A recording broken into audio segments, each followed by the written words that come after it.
Sveiki, esu Ingrida Augutė, dalį iš jūsų žiūrinčių jau esu pažįstama, dirbu su įvairiais valgymo ir psichikos sunkumais.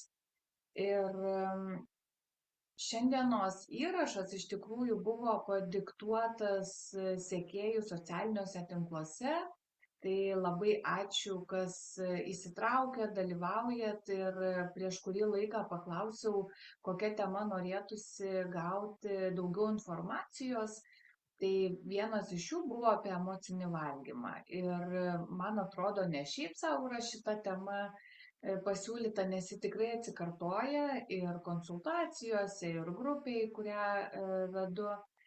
Tai apie emocinį valgymą iš tikrųjų galėčiau kalbėti turbūt savaičių savaitės, dienų dienas, nes informacijos tikrai labai daug, labai plati tema.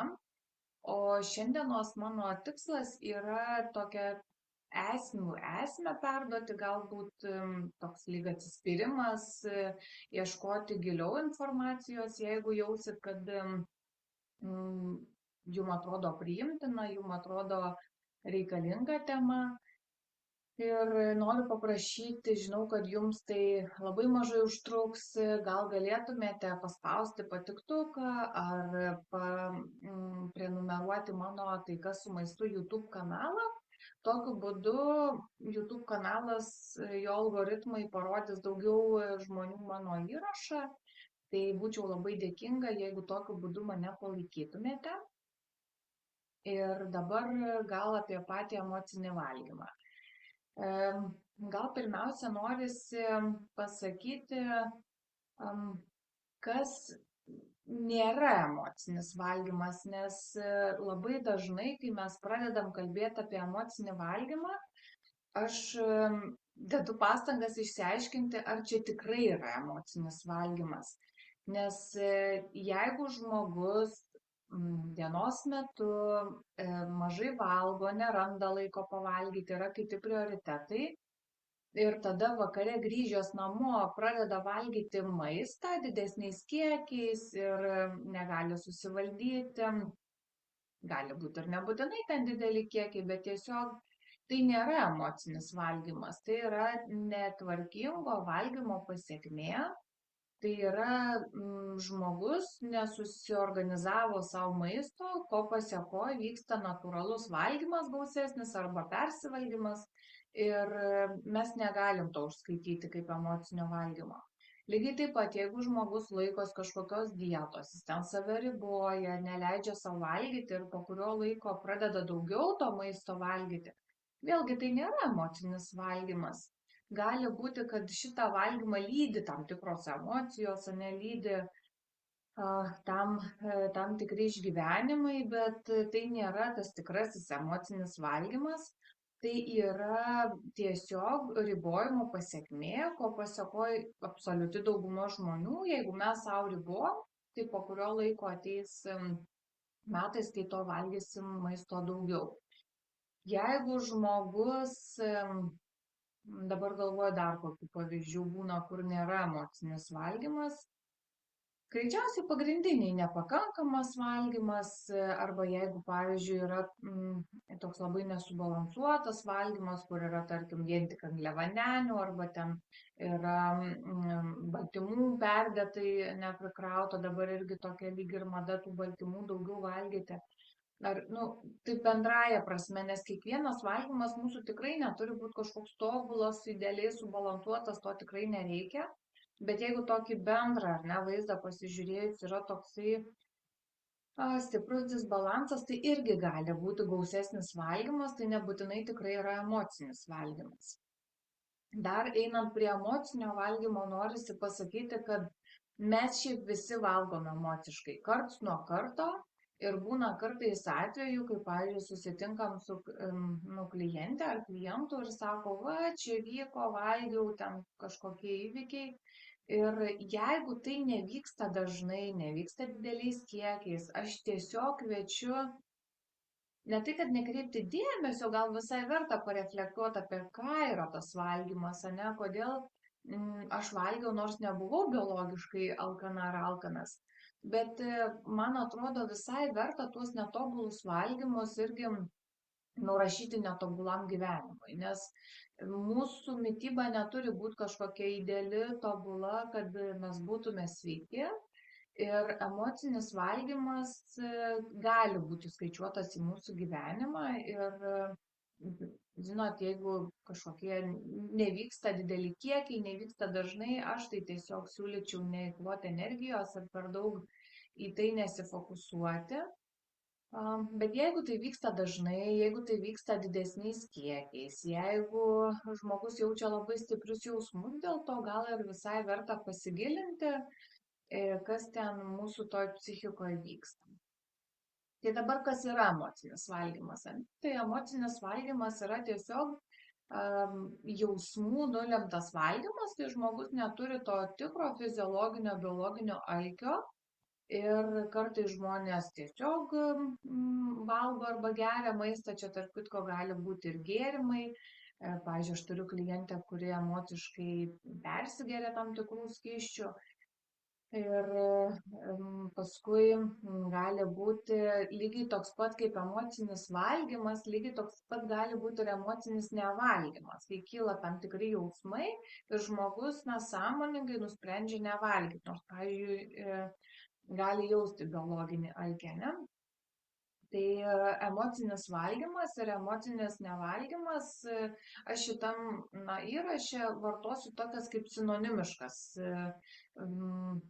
sąvokas ir nes iš tikrųjų varomosios jėgos gali būti tos pačios. Tai emocinis valgymas gali kilti tiek iš malonių, tiek iš nemalonių emocijų ir kai kuriems žmonėms būna naujiena, sako, va, aš ten taip džiaugiausi, aš tokį pakylėjimą jaučiau ir valgiau, tai tikrai taip gali būti.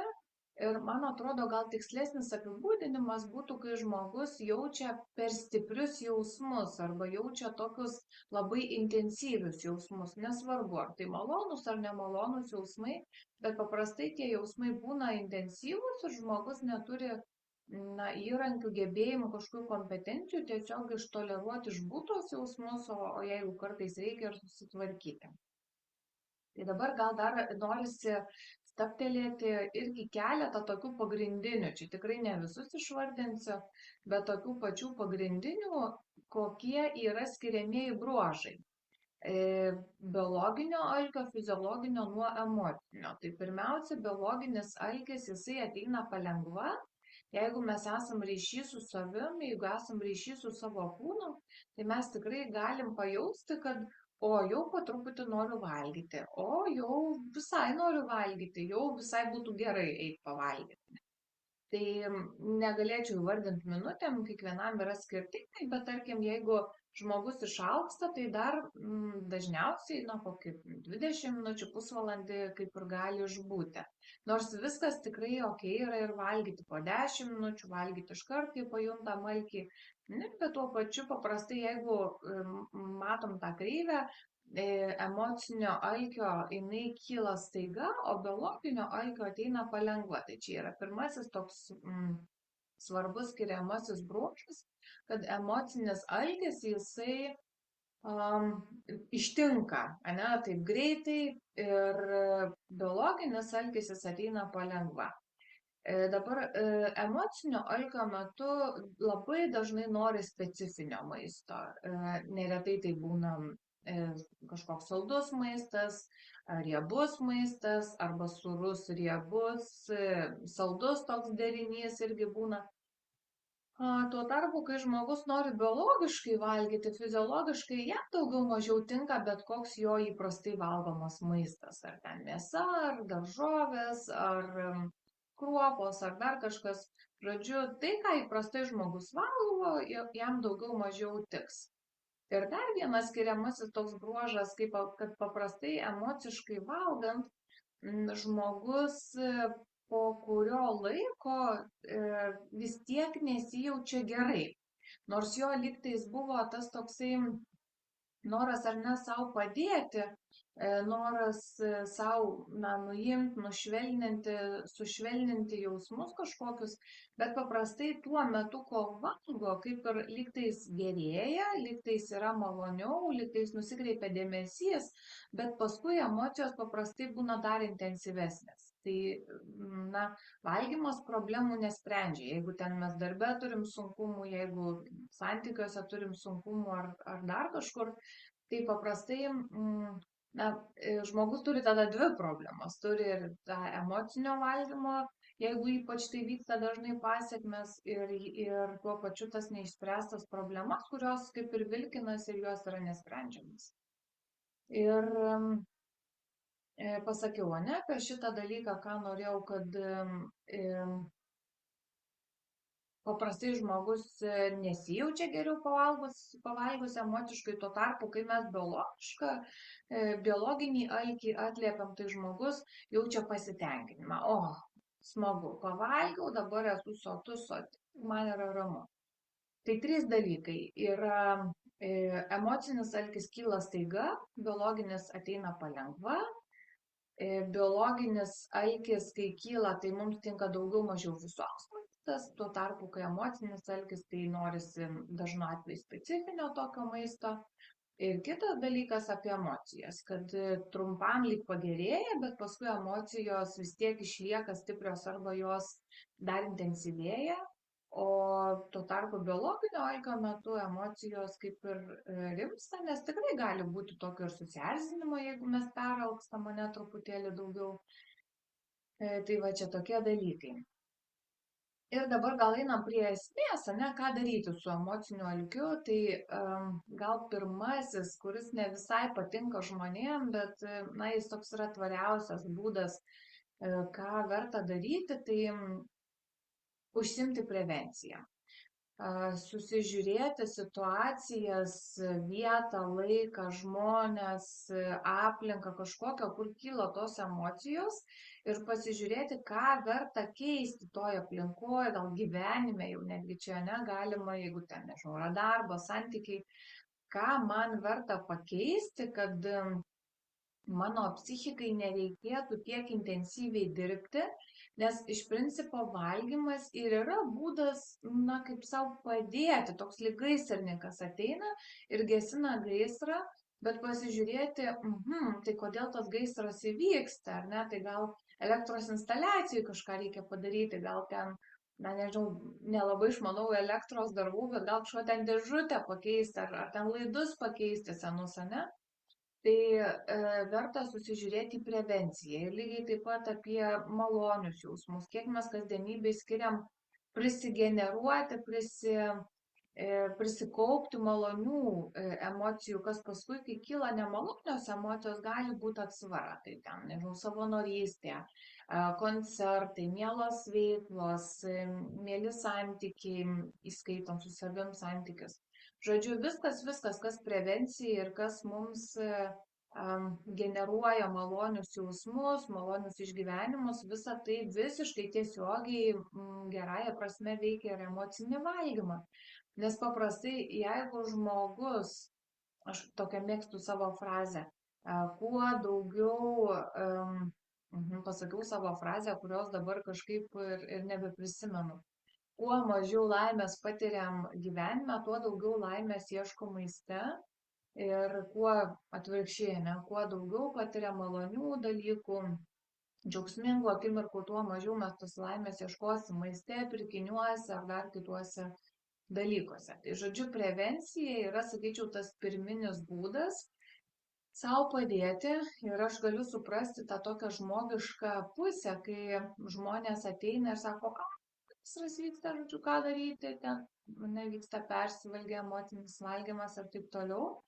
Tai jeigu tai jau tikrai yra emocinis valgymas, tai tikrai nėra ribojimų nulemti valgymai, tai nėra nepakankamo valgymo pasiekmė ir panašiai. Tai jeigu tai yra tikrai grynas tas emocinis valgymas, tai pirmiausia yra labai svarbu išmokti įvardinti, kokias emocijas aš užvalgau. Ir gali tiesiog į paiešką įsivesti jausmų lentelę Ir net nebejoju, rasit ne vieną tikrai lentelę, kur galima konkrečiai įvardinti ir aš sakyčiau, jau gali būti net pusė darbo padaryta, kad aš pykstu.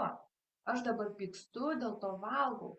Arba aš jaučiu susierzinimą, ar ne, pykčio veidai ten įniršia. Arba man liūdna, man vieniša, arba aš jaučiu gėdą. Ir jau vien tik tas jausmo įvardinimas, ką aš jaučiu, jau labai didelį darbą gali padaryti.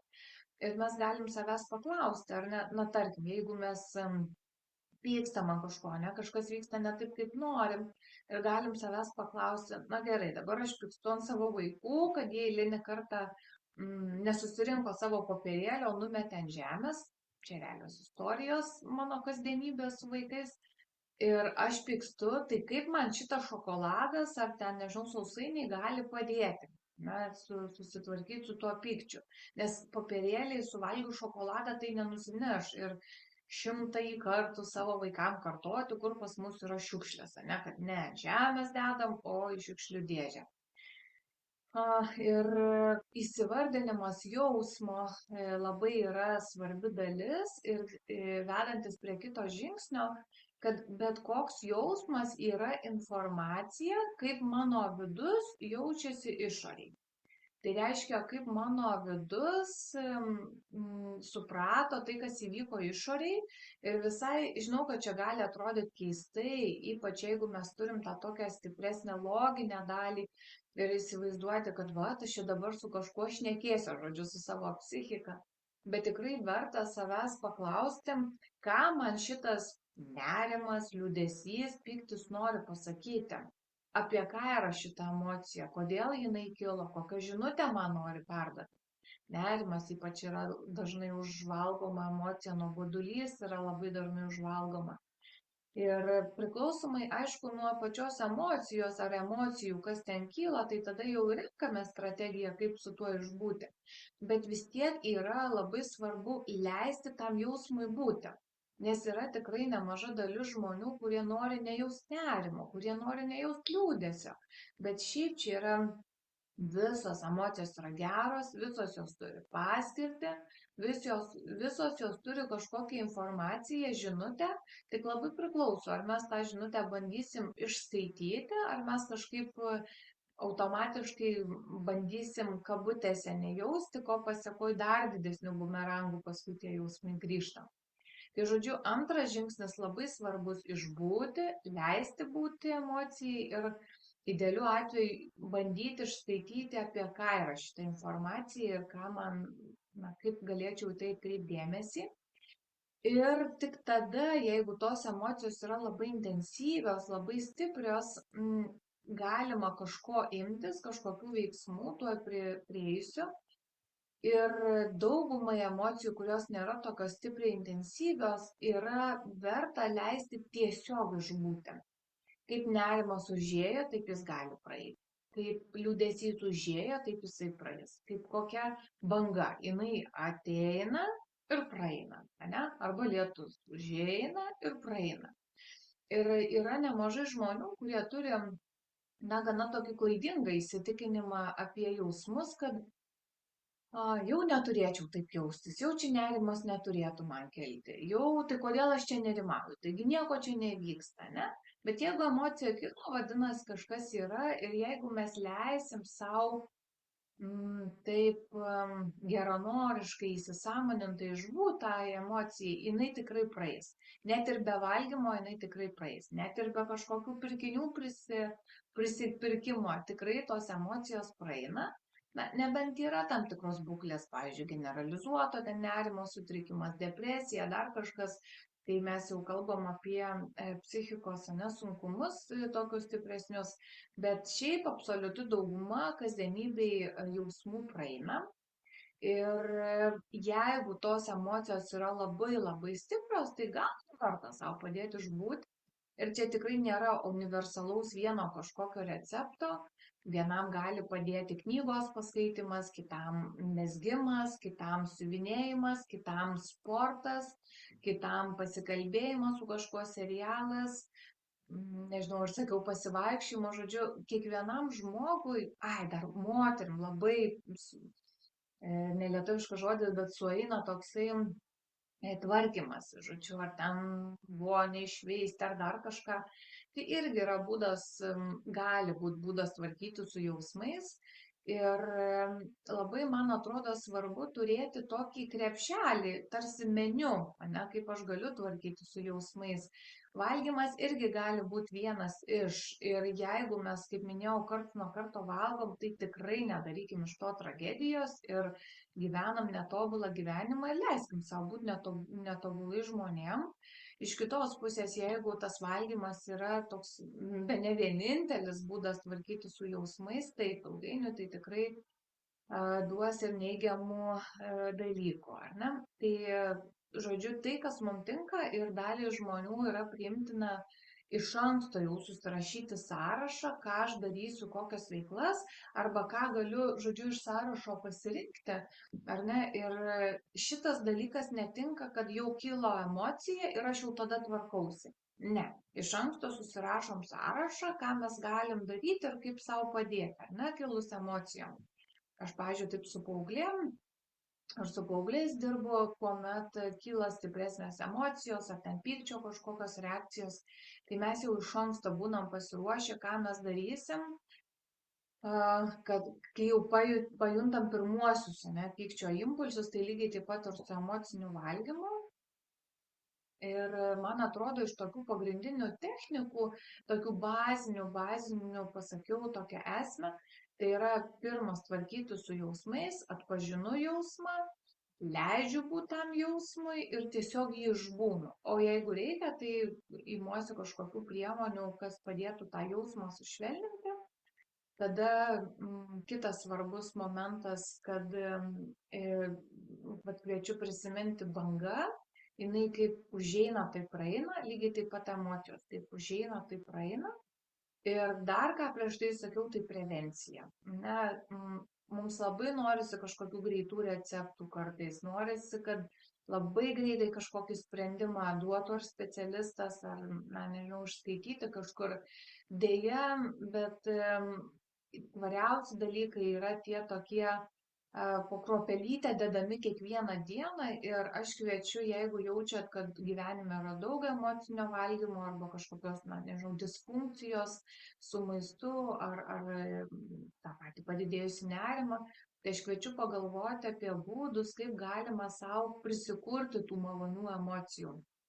Sąmoningai nevartoju žodžių teigiamų, neigiamų emocijų, nes visos emocijos yra teigiamos, visos jos yra geros, visos jos turi paskirtį, tik kai kurios mums yra malonios, o kai kurios ne. Tai tiek, žinokit, kaip minėjau, apie emocinį valgymą galėčiau kalbėti valandas, tikrai rastume apie ką pakalbėti. Ir šitam savo YouTube kanale aš noriu perduoti tokią esmę. Jeigu jaučiate, kad kažkas kabina, jaučiate, kad įdomu, tai kviečiu pasidomėti platesnėm galimybėm ir organizuoju ir kursus.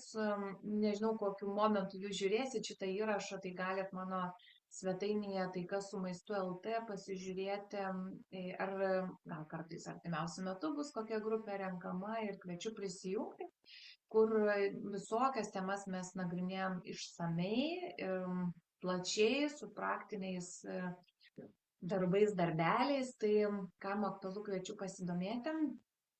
Ačiū, kad skyrė dėmesį ir jeigu kyla kažkokių klausimų ar kažkokių pastebėjimų, galite čia komentaruose palikti arba galite man parašyti, galite per socialinius tinklus, žodžiu, tikrai, kas norėsit, susirasit mane. Tai linkiu geros dienos ir taikos su savim, su savo kūnu, su maistu ir mėgaukimės mažais, paprastais dalykais kasdien.